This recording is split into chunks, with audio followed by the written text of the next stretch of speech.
ഇന്ന് ചെറ്റകോണത്തും തലശ്ശേരിയിലോട്ട് വരുന്ന വഴി പുലിക്കുന്നുമല അതിദയനീയമായ ഒരു കാഴ്ച കണ്ടു. ആരോ സാമൂഹ്യ ദ്രോഹികൾ തീയിട്ട്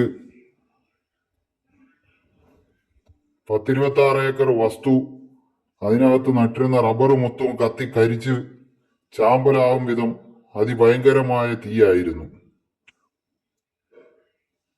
ഇന്ന് ആ തീ അണയ്ക്കാൻ വന്ന ഫയർഫോഴ്സ് ഉദ്യോഗസ്ഥരുടെ ജോലിയുടെ ഭാരം എന്താണെന്ന് മനസ്സിലാക്കി തന്ന ഒരു ദിവസമായിരുന്നു. ഈ കാഴ്ച നിങ്ങൾ എല്ലാവരും കാണണം. നിങ്ങൾ കാണുമ്പോൾ നിങ്ങൾക്ക് മനസ്സിലാവും.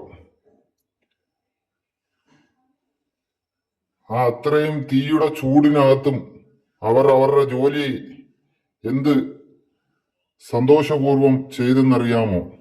അവരൊരു തുള്ളി വെള്ളം പോലും കുടിക്കാതെ, ഭക്ഷണം പോലും കഴിക്കാതെ അവരുടെ ജോലിയെ എന്ത് ആത്മാർത്ഥതയോടെ ചെയ്തു എന്ന് ഈ വീഡിയോ കാണുമ്പോൾ നിങ്ങൾക്ക് മനസ്സിലാവും. 10-26 ഏക്കർ വരുന്ന പള്ളിയുടെ വസ്തുവാണിത്. ചെറ്റകോണം ക്രിസ്ത്യൻ പള്ളിയുടെ വസ്തുവാണിത്. ആ വസ്തുവിനകത്ത് ആരോ സാമൂഹ്യ ദ്രോഹികൾ തീയിട്ടത് എന്ത് ക്രൂരമായ കാഴ്ചയായിരുന്നു എന്ന് നിങ്ങൾ കാണണം. ആ വസ്തു മൊത്തവും തീ കത്തി, അതിനകത്ത് നട്ടിരുന്ന റബ്ബറുകൾ മൊത്തവും കത്തി നശിച്ച്, തലച്ചിറയിലെ ഒരു സംഘം നല്ല യുവാക്കളും കൂടെ ചേർന്ന് അവരെ എന്ത് ഹെൽപ്പ് ചെയ്തെന്നറിയാമോ? അവരുടെ ജോലി എന്ത് സന്തോഷപൂർവമാണ് ചെയ്തതെന്നറിയാമോ? ആ തീയുടെ ചൂടിനകത്തും അവർ ഓടി നടന്ന് ആ തീ മൊത്തം അണച്ച് അവരത് അണച്ച് എന്ന് ബോധ്യപ്പെടുത്തിയിട്ടാണ് അവരവിടുന്ന് തിരിച്ചു മടങ്ങിയത്. നിങ്ങളിത് കാണണം.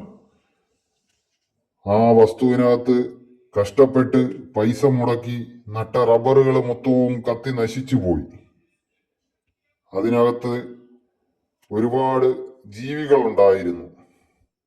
അവയെല്ലാം കത്തി നശിച്ച് ആ ഫയർഫോഴ്സുകാരുടെ ജോലിയുടെ ഭാരം എന്താണെന്ന് ഇന്നാണ് സുഹൃത്തുക്കളെ മനസ്സിലായത്.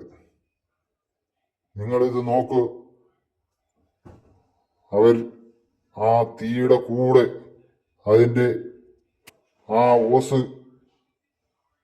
അടുത്ത ഓസുകൾ കണക്ട് ചെയ്ത് ആ തീ മൊത്തം അവർ അണയ്ക്കുന്ന കഷ്ടപ്പാട് നിങ്ങൾ നോക്കിക്കോണം. 4-5 പേര് പിടിച്ചിട്ടാണ് ആ ഓസ് പിടിച്ച് ആ തീ അണയ്ക്കുന്നത്.